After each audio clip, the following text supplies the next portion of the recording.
Okay, we are now recording. Hi, this is William Ramsey. Welcome to William Ramsey Investigates. On today's show, I have a very special guest. His name is Sam Perroni, and he comes to us from Arkansas, and he's publishing a book on December 21st, 2021. Title of the book is Brainstorm, an investigation of the mysterious death of film star Natalie Wood. And again, it's being published very soon. Today is the 9th of December, so in 2 weeks, it'll be out, Kindle, hardcover, and an audio version. And Mr. Perroni, he also has a website. His website is nataliewoodbrainstorm.com. So you can see kind of his background and some of the information. He, after leaving the Department of Justice to establish his own law firm, Sam Perroni was called back to serve as a Department of Justice special prosecutor in the first RICO case prosecuted in Arkansas titled United States v. Allison. He's managed his own firm, the Perroni Law Firm, for 29 years before he retired in 2008. His emphasis was on white-collar criminal defense, and his success earned him many accolades, including a listing in the Best Lawyers in America, Criminal Law by Knife and Smith, Harvard Law School, from 1986 until his retirement. Sam has a little bit of a hearing issue, so there might be a delay in when I'm talking and when he responds. So he's using kind of Skype to get subtitles. So he'll be reading those subtitles and talking back to me. But I read through this book today, Brainstorm, and you can see the meticulousness of his research and his very legal, the legal acumen behind his approach to this book, talking about the mysterious death of Natalie Wood. But he can talk more about that. So Sam Perroni, welcome to the show. How are you? Thank you very much for having me. I really appreciate being here today. Excellent. Well, I'm glad you agreed to the interview. For people who may not have heard you, is there some additional background information you would like to talk about before we get into the information in this book, Brainstorm? Well, I think one of the most important things to an investigation like this is the fact that I have substantial, maybe not only in the hundreds, maybe in the thousands of criminal cases that I've investigated over the last 49 years, I think it is now. And, that experience allows me to look at things, photographs, documents, and things like that in a much different light, because I can look at something and get a clue out of it that maybe someone else who's never investigated a criminal case would see. And I think that's what happened in connection with one of the criminal investigations conducted by the Los Angeles County Sheriff's Department. They just really didn't have enough experience, nor were they dedicated into really digging into it and finding the evidence that they needed. And can you talk about the original circumstances, the believed circumstances at the time of Natalie Wood's disappearance and death? Yes, you mean like kind of summarize what happened? Please, I mean, just what the understanding was in 81. I know there were two investigations, the 81 original investigation, and then there was a follow-up, I think in 20. Can you talk about that original, what the police thought and the circumstances, and then we can get into what you've uncovered? Right. Well, and this is all in my book about what I'm going to tell you in a lot more detail, of course. But in 1981, when Natalie Wood's body was found on November the 29th, 1981, the Los Angeles County Sheriff's Department was fairly immediately on the scene.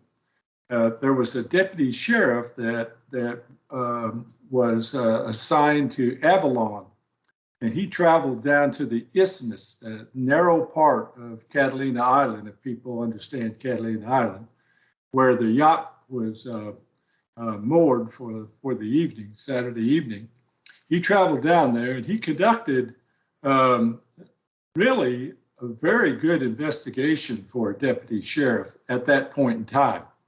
and prepared a report. It's about 10 pages long, handwritten, that really I was very complimentary of in my book. And then the Los Angeles County detectives arrived. And after that,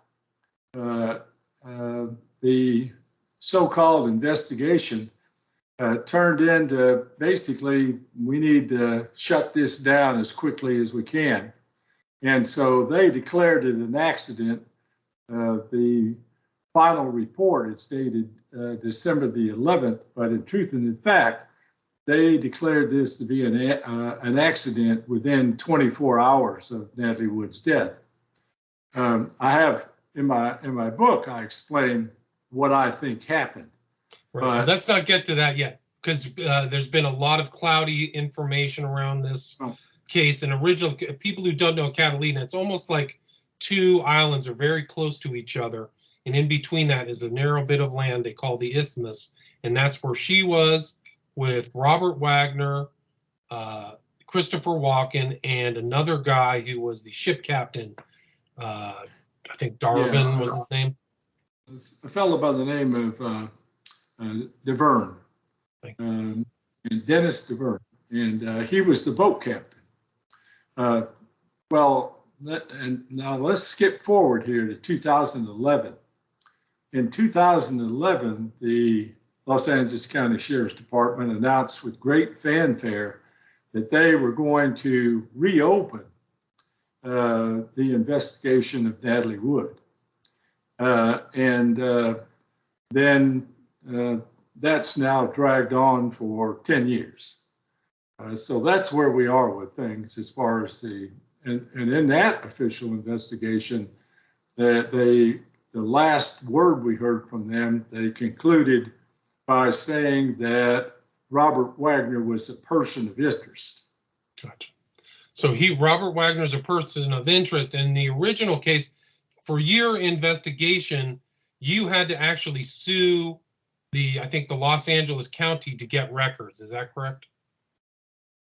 Yes, I sued the Los Angeles County Sheriff's Department twice. The Los Angeles County Board of Commissioners once, and the Los Angeles County Coroner's Office once. And what did those lawsuits uncover?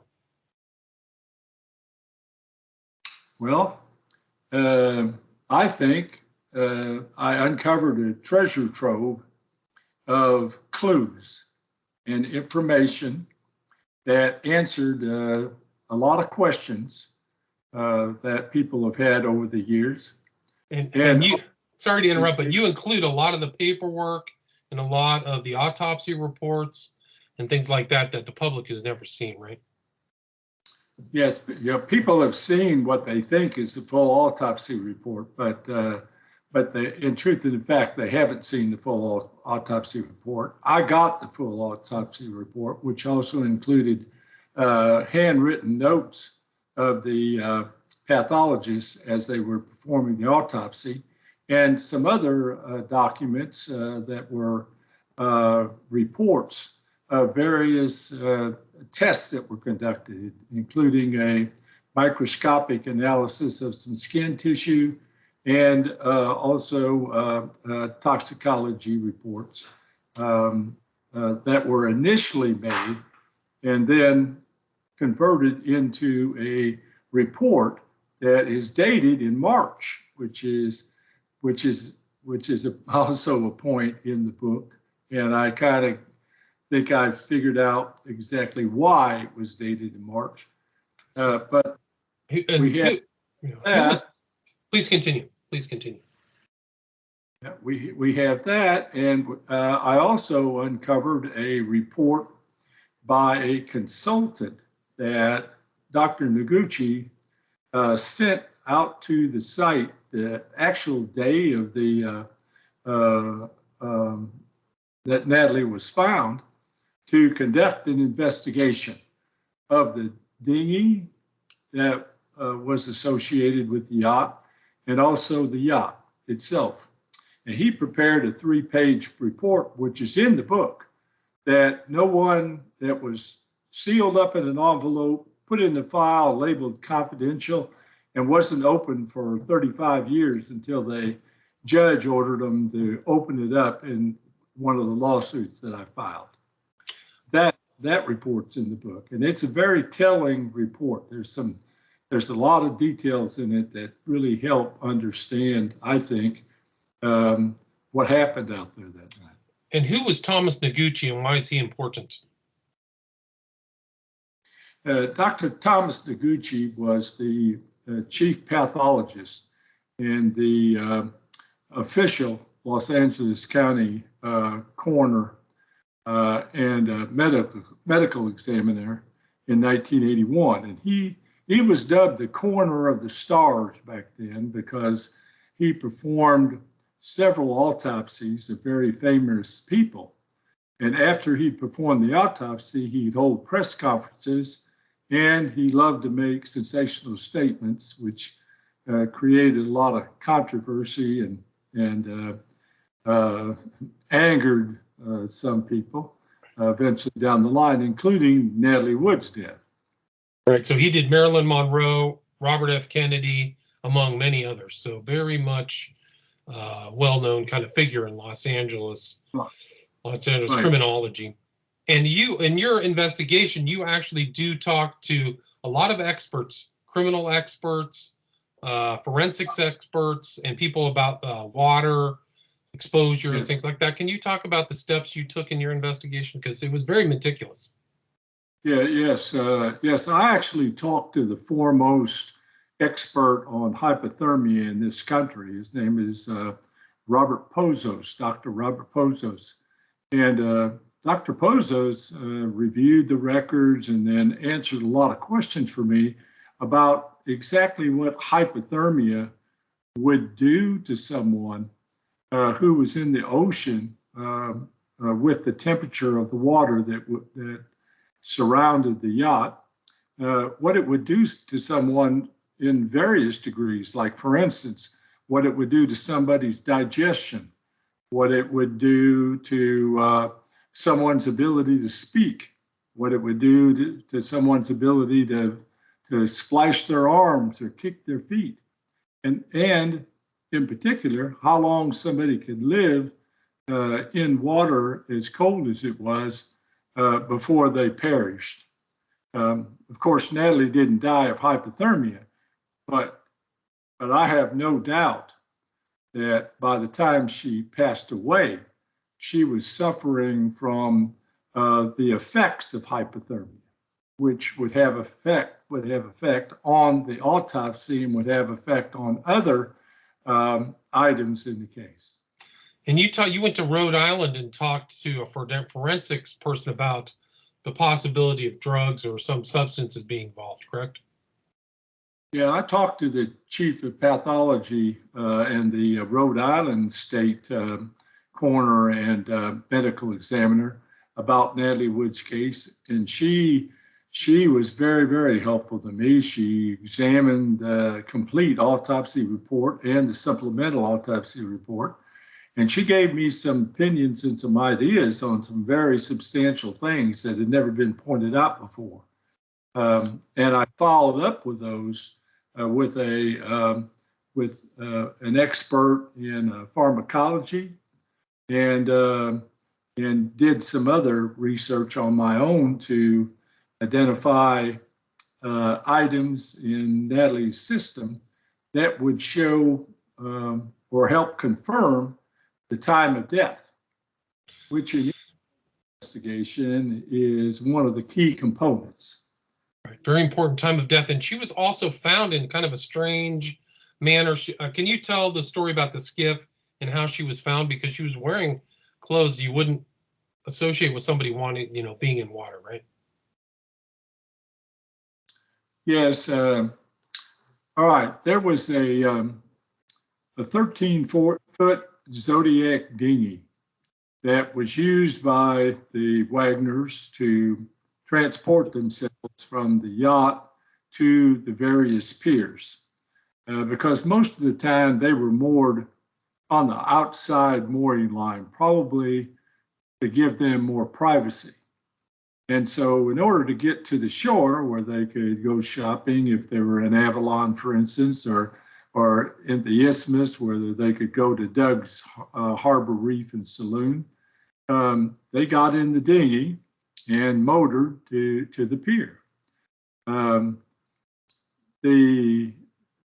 Let's see how I can summarize this in a short way. The evening that Natalie Wood perished, the dinghy disappeared along with Natalie. The initial claim by Robert Wagner and the boat captain was they thought Natalie had gone back to the bar. And this was about 1:30 in the morning when they say this happened. Between 1 and 1:30. When the dinghy was found, the oars were up, the ignition key was off, and it appeared it had never been started. So in essence, it floated from the yacht to the place where they recovered it, which was over a mile away. Natalie's body was located fairly close to the dinghy. It was off the shore at a place called Blue Cavern Point, probably about 200 yards, according to the gentleman who found her.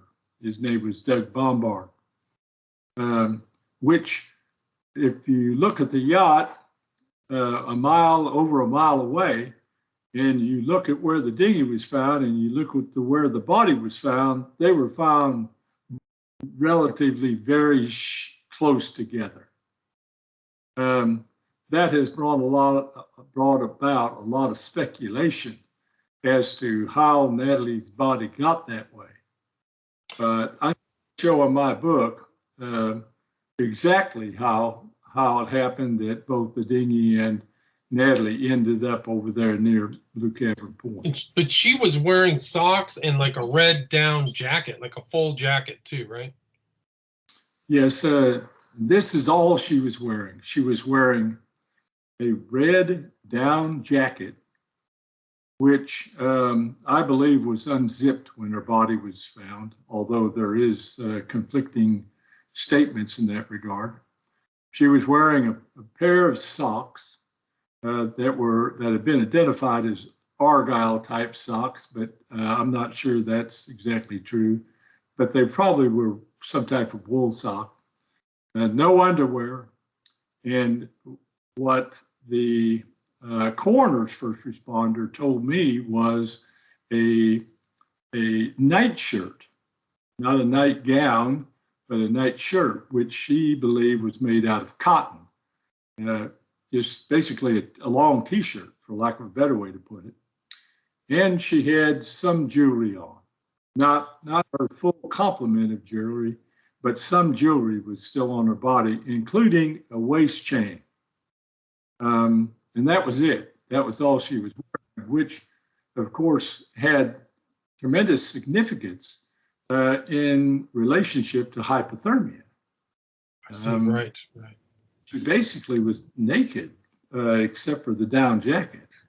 Right, and you sent people out. There were actually some people during your investigation that had been there on Catalina in 1981, right? There were people that were still on the island. Yes, there's one gentleman is still on the island. But I tracked down two other gentlemen who were working that night. One is the sole shore boat operator, and the other one who was basically the patrolman for that evening, like the security patrolman. Those two gentlemen were on duty. As far as they know and have told me, there was nobody else on duty but them. And then there was a maintenance man, a troubleshooter, for lack of a better word. And I located all three of those and talked with all three of those and got accurate statements from them this time, which they've been quoted inaccurately over the years, but I got accurate statements this time. And there's a lot of inaccuracies. Even the original investigation, I think you said, was very abbreviated. I think they only talked to Robert Wagner for 6 minutes, right? Yes, they talked to Robert Wagner when they used the sheriff's helicopter to transport Christopher Walken and Robert Wagner to the Aero Bureau there in Long Beach. The detectives talked to him for 6 minutes. Right, and same thing with Walken. So they let them leave the scene of what happened, right?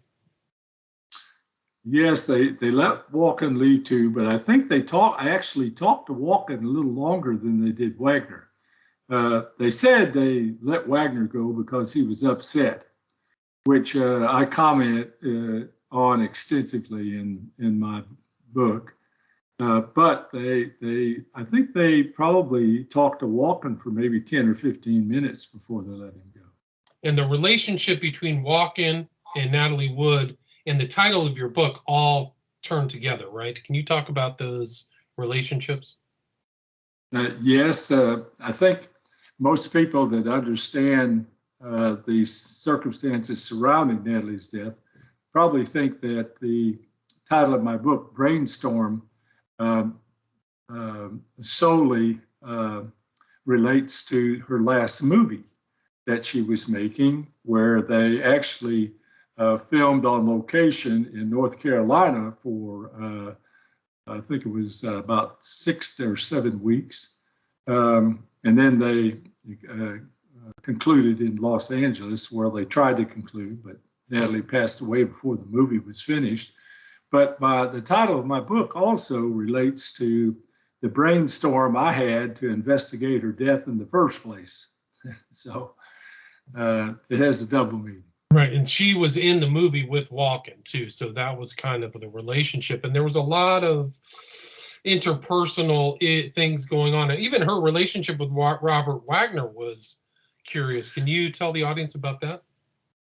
Yes, that has been part of the scenario that people have known about since Natalie's death, and that was that as they were filming on location in North Carolina, I'd say about 3 to 4 weeks into the shooting, there were rumors in Hollywood that Natalie was having an affair with Christopher Walken.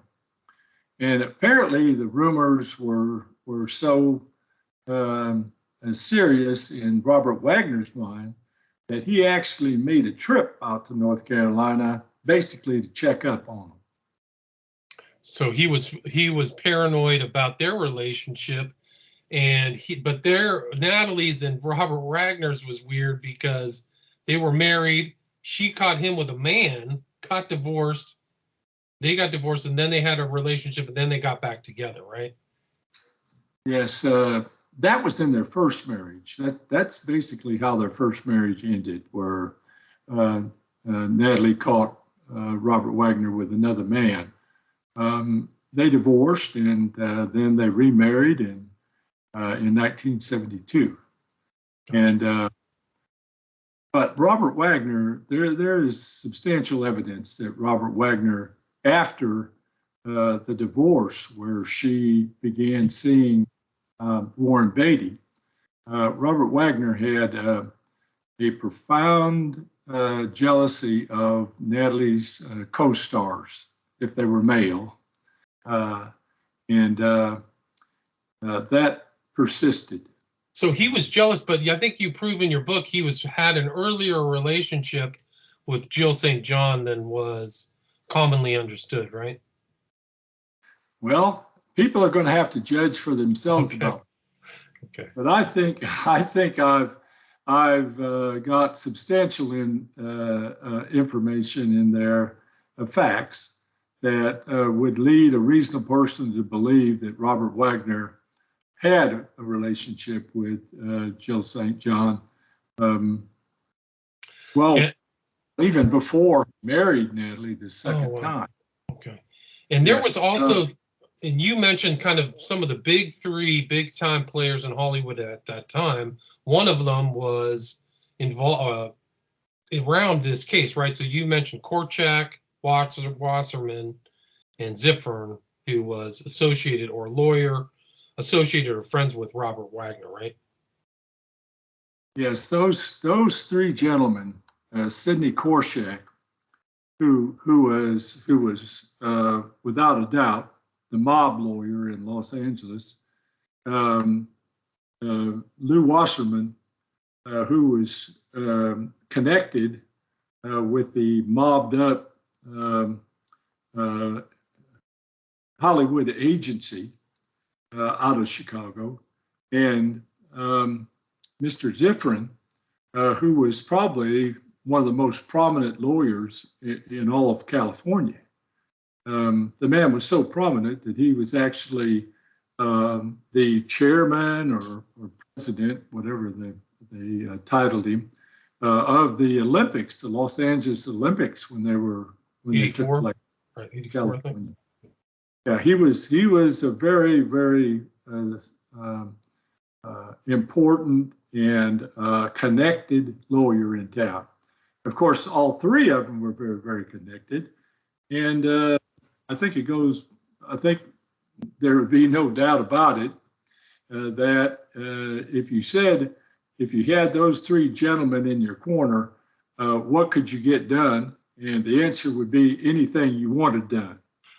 Right. So all three of those gentlemen were closely associated with the Wagners. And Sidney Korshak was even more associated with Joe St. John because Joe St. John had a long-standing affair with Sidney Korshak, which was really, I mean, it was open and notorious. It wasn't anything that anybody was trying to hide, as far as I could see. And Lou Wasserman basically was the one that pushed Robert Wagner into television as opposed to movies. And Ziffern had been Natalie's lawyer for years and then became Robert Wagner's lawyer. And Robert Wagner was more successful in TV than on film, correct? Or had bigger? Yes, he was much more successful in TV than he was in the movies. I think that always bothered him, even though he got to be what one person claimed I think they called him the Clark Gable of TV, something like that. I mean, he was very well known, and he had a really good show, Heart to Heart, that a lot of people watched and still watch to today. I mean, the reruns just keep going and going if anybody wants to watch it for a while. So yeah, but there was one other person that I need to mention right now who was also part of this event that occurred when Natalie passed away, and I think that's Frank Sinatra. Frank Sinatra was a very powerful person in Los Angeles. As a matter of fact, you could probably call Frank the Don of Los Angeles back at that time. You know, Frank had a lot of connections too, including a serious, let's put it this way, an ultra serious relationship with the Los Angeles County Sheriff at the time, Peter Pitches, who was, of course, the head man in charge of Natalie Wood's alleged investigation in 1981. Right, very interesting. And just by the way, those three guys you mentioned too had political and law enforcement ties as well, right? Like they weren't just in the Hollywood business. Oh yeah, absolutely. They had connections with every law enforcement officer in the state of California, maybe more. Yeah, and it hasn't really changed to this day. Maybe different players, but I think that's kind of stuff still actually goes on. But so you see this connection between Sinatra, who's always played down his mob connections, right? And he's been around. He was in there in Hollywood for decades, right? Well, if anybody doubts Frank Sinatra's connection with the mob, after they finish my book, they need to read a book by Kitty Kelly, that was published in 1983, and it's called My Way: The Unauthorized Biography of Frank Sinatra. it was an outstanding book. It really opened my eyes about that guy. Right. So he was a little bit He more. was not what he pretended to be the decade or so before his death. Right. So you have this very heady cast of characters and just really incredible that. Can you go into what you think the 1981 or the most recent query or investigation into her death, the 2011 so-called investigation, and what your thoughts are about that? Okay, let's see if I understand the question. You're asking me. Well, let's go over. So we kind of got the cast of characters, the people who are involved. You've had that initial investigation, which there's a lot of things to ask about. I mean, there's a lot of problems there. There's supposedly a new investigation in 2011, but nothing's happened out of that either, too, right? Did they really open up or discover anything new in that investigation? Well, you know, I hate to give away everything. Then don't. But Give it. No, I'm just joking. I'm just joking with you. Don't do it. But because I want people to read this, but in a capsule form, let's take the 1981 investigation. I think when people read my book, they're going to be absolutely convinced that the 1981 investigation was a cover-up. That they did really nothing to look into what they should have looked into, and that was an unexplained death with 3 suspects on the yacht. For the Los Angeles County Sheriff's Department in 2011 to say they didn't have any suspects, including Robert Wagner, is a farce, because anybody that knows anything about investigating homicide cases knows that when you go to the scene of an unexplained death, when you go there, anyone that's had any connection with that person within the last month maybe is a suspect. You have to assume that there's a homicide until you eliminate the suspects. When you do that, if you eliminate the suspects, then you can say it was an accident. But these investigators, these detectives, they were blabbering to the news within 24 hours that it was an accident. Right. They didn't look at anything, and anything that was incriminating, they just turned their heads from. And I believe it was intentional. When people read my book, they can see why I believe it was intentional. Well, I agree with you. I mean, just the fact that there was no proper interrogation of these guys is very telling, and that they got away from the island. Like, they never walked them through the events. It just was an investigation that I think in other jurisdictions would be critiqued and there'd be real problems, but that never really happened. I mean, and the thing about your book is you really go into detail, and you're very like I use the word meticulous, but people can see the steps by which you build to your conclusion. Where's the best place to get, the book isn't out for another 2 weeks, but where's the best place to get Brainstorm, an investigation of the mysterious death of film star Natalie Wood? All right. The best place to go to find a hardback book would be to go to Amazon, Kindle, Barnes & Noble, and it's even going to be an audio book. So people can go to the appropriate sites there. If you want a paperback book, you can go to my website, which is www.nataliewoodbrainstorm.com. And that's where you can purchase a paperback. But they will not be shipped to you until around, on or after, not on or after, probably at or after December the 21st. Gotcha. So you can get the Kindle when it comes out. There's going to be an audio, and your website again is nataliewoodbrainstorm.com. There's a lot more in here. There's problems with the autopsy. There are bruises that aren't explained. I mean, it's really something else that a lot of this information hasn't been uncovered till now to your book. So I give kudos to you for writing that, and I wish you the best. I think it'll be a real success. So Thanks so Well, much for coming on the show. And people can, if they want to reach out to you too, Sam, they can do it through your website, right? Yes.